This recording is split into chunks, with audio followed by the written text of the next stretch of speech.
સાઈ બાબા વ્રત. ધૂપખેડે ગામમાં રહે ચાંદ પાટીલ. ચાંદ પાટીલ એ માયારૂ. આ ચાંદ પાટીલની ભક્તિમાં અને ભગવાનમાં ખૂબ જ આસ્થા અને શ્રદ્ધા. જીવન માત્ર પર દયા રાખે. તેઓ હંમેશા ગામમાંથી નીકળે ત્યારે પોતાના પ્રિય અશ્વ ઉપર નીકળે. રૂવાબ પણ જબરો. બધા ઘોડો ઉપર બેઠેલો ચાંદ પાટીલને જોઈ રહેતા. ચાંદ પાટીલ ખેતરે જાય તો ઘોડા પર ગામ જાય ત્યારે પણ તેનો પ્રિય ઘોડો સાથે હોય. હાટ બજારના માર્ગે જવાનું હોય ત્યારે પણ ઘોડાને દોડાવતા નીકળે. એક દિવસ એક વાત બની. પાટીલનો ઘોડો ખોવાયો. છૂટો મુકાયેલ ઘોડો ગામ બહારની ઝાડીઓમાં ફરતો હતો. દરમિયાન એક જણે આવીને પાટીલને સમાચાર આપ્યા, તમારો ઘોડો દેખાતો નથી, જરા તપાસ કરજો. હમણાં તલાવડીએ હતો, હવે નથી. ચાંદ પાટીલને ફાર પડી. હે, ઘોડો નથી? તે ક્યાં હશે? કોઈ ચોરી ગયું હશે? ચાંદ પાટીલ બેબાકળા બની ગયા. પાટીલ દોડ્યા, ઘટાદાર ઝાડીમાં પહોંચ્યા. આમ તેમ દ્રષ્ટિ દોડાવી પાછળની ભેખડે પહોંચ્યા. ઘોડો ક્યાંય દેખાયો નહીં. ગ્રામજનોને નવાઈ પામ્યા. ખેતરે જતા અને આવતા ખેડૂતો આ ચાંદને હાંફળા ફાંફળા જોઈને આશ્ચર્ય પામ્યા. કાં શું વાત છે? ભાઈ, મારો ઘોડો મળતો નથી. કોઈએ કહ્યું, પાટીલ ઘોડો છે જાતવાન. આખા મહારાષ્ટ્રમાં કે ઔરંગાબાદમાં આવો એકે ઘોડો નથી. તમે ચિંતા કરશો નહીં, સમય થશે એટલે ઘરે ગોતતો આવી જશે. ઠીક ભાઈ, એ સિવાય થાય શું? ચાંદ પાટીલ ઘરે ગયા. સાંજ પડી, અંધારું થયું. ઘોડો આવ્યો નહીં. ઘોડા વગર ચાંદભાઈને ઊંઘ ક્યાંયથી આવે?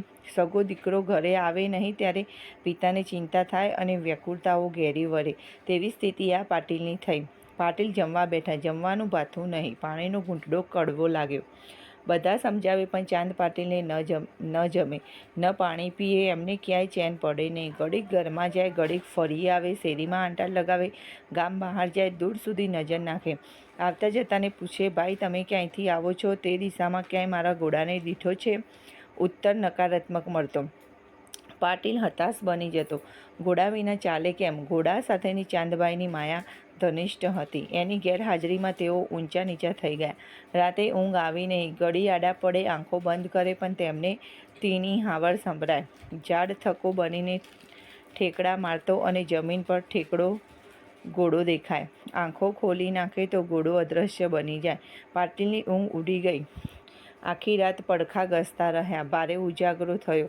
આમ તેમ આંટા માર્યા. પછી વહેલી સવારના ઘરમાંથી નીકળી પડ્યા. વટે માર્ગોને ઘોડા વિશે પૂછતા શોધ કાર્ય શરૂ કરી દીધું. ભાઈ, મારા ઘોડાને ક્યાંય દીઠો હોય તો કહો. કોઈ શું કહે? ઘોડો જોયો હોય તો કહે ને. ચાંદ પાટીલ ભાંગી પડ્યો. શું મને મારો પ્રિય ઘોડો નહીં મળે? મારે મારા લાડકા ઘોડા વિના જ હરવું પડશે. ક્યારે મળશે? કોઈ ઘોડાને ઉઠાવી ગયું હશે? કોણ એવું કામ કરે? શા માટે કરે? ચાંદ પાટીલને અવનવા પ્રશ્નો પરેશાન કરવા માંડ્યા. જાત જાતની શંકાઓ મનમાં આંધીને માફક મરડાવા માંડી. જાતવાન ઘોડાગરની દિશા ભૂલી જાય તેમ હું માનતો નથી. વળી મારો કોઈ શત્રુ નથી કે તેને ગોળી દે. ઘોડો ગયો ક્યાં? એક દિવસ, 2 દિવસ, આમ જ દિવસો વીતવા લાગ્યા. દરમિયાન ચાંદ પાટીલ વધુ વ્યાકુળ બનતા ચારે દિશામાં રજળવા લાગ્યા. અરે રે, મારો ઘોડો નહીં મળે તો નવો ઘોડો ખરીદી લો, કોઈએ સલાહ આપી. મને એ જ ઘોડો જોઈએ, પાટીલનો ઉત્તર મળતો. આ તેમનો ગૂઢો પ્રયત્નનો હઠાગ્રહ નહોતો. અલબત્ત, અને હઠાગ્રહ હોય તો પણ તેની જગ્યાએ યોગ્ય હતો, કેમ કે તેનામાં જીવદયાની લાગણી હતી. એક અશ્વ પ્રત્યેની અથાક માયા હતી. ઘોડો જાણે જાનવર નહીં પણ દીકરો હોય તેટલી હદે પાટીલ ગળગળા અને ચિંતા વિભોર બની ગયા હતા.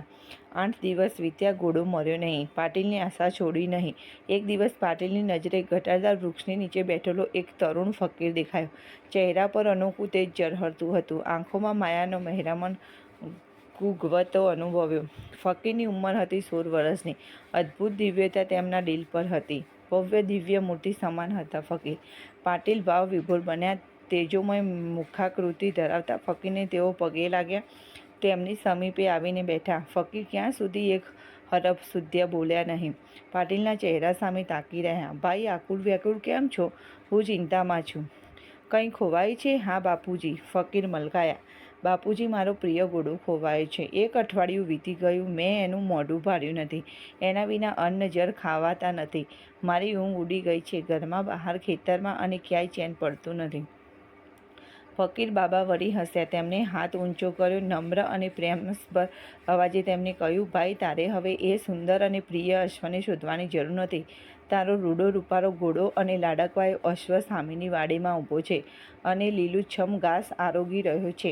મને લાગે છે તે તારી વાટ જુએ છે. જા, પગલાં ઉપાડ. ચાંદ પાટીલ નવાઈ પામ્યો. ફકીર બોલ્યા, દીકરા, આશ્ચર્ય પામીશ નહીં. જા, જલ્દી જા, એ પણ તને મળવા અધીરો થયો છે. લઈ આવે એ અશ્વને. ચાંદ પાટીલ ઉઠ્યા. ચાલ્યા. પગમાં તેજી આવી. કહો કે 8 દિવસથી થાકેલા પગલામાં ગતિ આવી. પાંખો ફૂટી હોય તેવી અનુભૂતિ થઈ. થોડા છેટે ગયા, દૂરથી વાડી દેખાઈ. વાડીમાં ઝાડીના એક ઝૂંડ પાસે તેમને લાડીલો અશ્વ ઊભો હતો. અશ્વ મજેથી ઘાસ આરોગતો હતો. પાટીલની આંખો ભીની બની.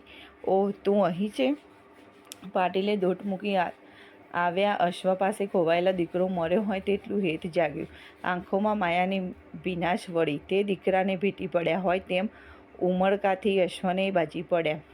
કેશવાળી પંપાળી. એના મોઢા ઉપર હાથ ફેરવ્યો. પીઠ પણ થપથપાવી. ઘોડો જાણે માલિકને ઓળખી ગયો. ઘોડાને હણહણાટી નાખ્યો. ઘર છોડીને ગયો હતો પાટીલ, ઘરઘરા બની ગયા. તારા વિના મારી હાલત કથળી થઈ ગઈ. હું રાત દિવસ ઊંઘી શકતો નથી. ખાવાનું પણ જરાય ભાવતું નહોતું. તે ક્યાં ગયો હતો ભાઈ? મારાથી રિસાયો હતો કે શું? ઘોડાએ શું જવાબ આપ્યો? પણ એક માણસની અશ્વ પ્રત્યેની પ્રીતિ આહાર હતી, પ્રગટ હતી. ચાંદીએ ઘોડાને લઈને ચાલતા ચાલતા ફકીર પાસે આવ્યા. તેમને 2 હાથ જોડ્યા. પાટીલને નવાઈ લાગી. 8 દિવસથી તેમને ઘણા ગામડાઓ, વનરાજ, ઝાડીઓ અને ડુંગરો ઢંઢોળી નાખ્યા હતા. ઘોડો ક્યાંયથી મળ્યો નહીં. ફકીરે આંગળી ચીંધી અને તે મળી ગયો. આ તો ગજબ કહેવાય. આમ કેમ બની શકે? ચાંદ ભાવ વિભોર બની ગયા. ફકીરના પગમાં પડ્યા. ચાંદને લાગ્યું કે આ ફકીર કોઈ સાધારણ ફકીર નથી. જરૂર તેઓ અસાધારણ દિવ્યાત્મા છે. દેવરૂપ જ તેઓ છે. એમ હોય જ મારો અશ્વ મને મળી જાય. આ ફકીર પ્રભુ સ્વરૂપ જ લાગે છે. ચાંદ પાટીલ વિચારમાં ગરકાવ હતા. ફકીર મધુર સ્મિત રેલાવતો હતો. તેમણે પાટીલના ખભે હાથે મૂક્યો. તે સ્પર્શમાં ગજબની કમાલ હતી. ફકીરે ચાંદને ઘરે જવાનો આદેશ આપ્યો. ચાંદ ઘરે આવ્યો. ફકીરનો સ્મિત લહેરાવતો તેજોમય ચહેરો અવારનવાર આંખો સમક્ષ તાજો થવા લાગ્યો. સૂતા, બેસતા, ઉઠતા તેને જાગતા તેમને ફકીર નજરે પડવા લાગ્યા. મનમાંથી, અંતરમાંથી એક જ સાદ ઉઠ્યો હતો. એ ફકીર ચોક્કસ મહાન તપસ્વી અને દિવ્ય પ્રભુ જ હોઈ શકે. એ સાધારણ વિભૂતિ જ હશે. 1 દિવસ, 2 દિવસ ગ્રામજનો ફકીરના દર્શને જવા લાગ્યા. દરેક જણા સાધુ ફકીરના દર્શન કરીને મુગ્ધ બની ગયા. અહોભાવથી સૌના અંતર છલોછલ બની ગયા. ફકીર સૌનો આવકારતા. ફકીર સૌને બોધકથન કહેતા. દર્શનાર્થીઓ નિયમિત રૂપે આવતા. ચાંદ પાટીલના પણ રોજ એમના દર્શને આવતા. કોઈ ભોજન લાવીને ફકીરને જમાડે તો કોઈ તેમને શીતળ પાણી પીવડાવે તો કોઈ વળી સુંદર મીઠા ફળો લાવીને આગ્રહથી તેમને ખવડાવતા. ફકીરની વાત ચારે બાજુ પસરતી ગઈ. ધૂપખેડમાં એક ખોરડે પ્રસંગ આવ્યો. પ્રસંગ લગ્નનો હતો. લગ્ન દીકરાના હતા. જાન શિરડી જવાની હતી. જાન રંગે ચંગે ચાલી. જાનમાં પેલો ફકીર પણ જોડાયો. યોગ્ય સમયે જાન રંગે ચંગે વાજતે ગાજતે આનંદના રંગે ઉડાડતી શિરડી પહોંચી. નાનું સરખું શિરડી ગામ ઘણું મજાનું હતું. કુદરતના ખોળે તે વસેલું હતું. જાન એક જગ્યાએ અટકી. ત્યાં મંદિર હતું. પ્રભુ દર્શન માટે જાન ઘડીક રોકાઈ. દર્શન પછી પુનઃ આગળ વધ્યા. મહાલ સામતી તેજોમય મુખાકૃતિ ધરાવતા તરુણ ફકીરને જોઈ રહ્યા. તેમને લાગ્યું કે આ ફકીર કોઈ દેવ અંશ લાગે છે. મહાલ સામતી ફકીર નજીક આવ્યો. 2 હાથ ખૂબ જ નમ્રતાથી જોડ્યા અને બોલ્યા, પધારો સાંઈબાબા.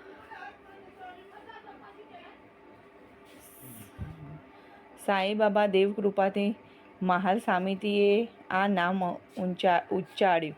સૌને આ નામ ખૂબ ગમી ગયું. સાંઈના નામને ફકીરને વધુને વધુ લોકપ્રિય બનતા.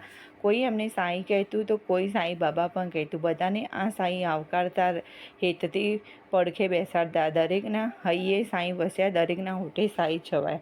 સાઈ પણ માયાળુ અને કૃપાળુ, દરેકને આવકારે, દરેકને માન અને પ્રેમ આપે, કદી સતત બંધ આંખે બેસે, મધુર વાણી ઉચ્ચારે. હા, ક્યારેક ગુસ્સે થતા, ઘણી બેવડી પણ સાધારણ બની જતા. જ્યાં જુઓ ત્યાં સાંઈ નામ, જ્યાં સાંભળો ત્યાં સાંઈ નામ. જોતજોતામાં શિરડીના ખોરડે ખોરડે અને તેની પંથકમાં અનેક ગામડાઓમાં શિરડીમાં સાઈ તરીકે તેમનું નામ લોકહૈયે રમતું ગયું. 1854માં સાઈ શિરડી આવ્યા. તે ઘડીથી અહીં રોકાઈ ધર્મકાર્ય શરૂ કર્યું. બાબાના હૈયે હતું એ લોકોનું હિત, લોકોનું કલ્યાણ અને દયા કૃપા. તેઓ પોતાની પાસે કશું જ બચાવતા નહીં. જે કાંઈ હોય તે જરૂરિયાતવાળોને આપી દેતા. કંઈક પણ આપતી વખતે સાઈના થાળા પર અહમૃનો પાતળો ભાવ સુદ્ધા વર્તાવો નહીં. સાવ નિર્મળ, શાંત અને ભોળા સાઈ બસ સ્મિતિ લહેરાવતા જાય અને લોકસેવા કરતા જાય. સાઈ બાબા ગામમાં ફરે, ભિક્ષા માગે, એમાંથી રોટલો કૂતરાને આપે, ગરીબોને જમાડે, પોતે પણ એમાંથી જમે. સાઈનું ખૂબ નામ, વતનનું નામ કોઈ જાણતા ન હતા. એ અંગે કોઈ પ્રશ્ન પણ કરતું નહીં. બાબા વતન અંગે ઉત્તર આપતા નહીં, માત્ર સ્મિતિ ફરકાવીને જોઈ રહેતા. શિરડીવાસીઓ હરખાયા. બધા તેમના માટે મહાન સંત હતા, પૂજનીય અને વંદનીય હતા. બધા એમને ચાહતા, તેમને એકાગ્રતા ચિત્તે સાંભળતા, તેમની સેવા કરવા ખડે પગે રહેતા.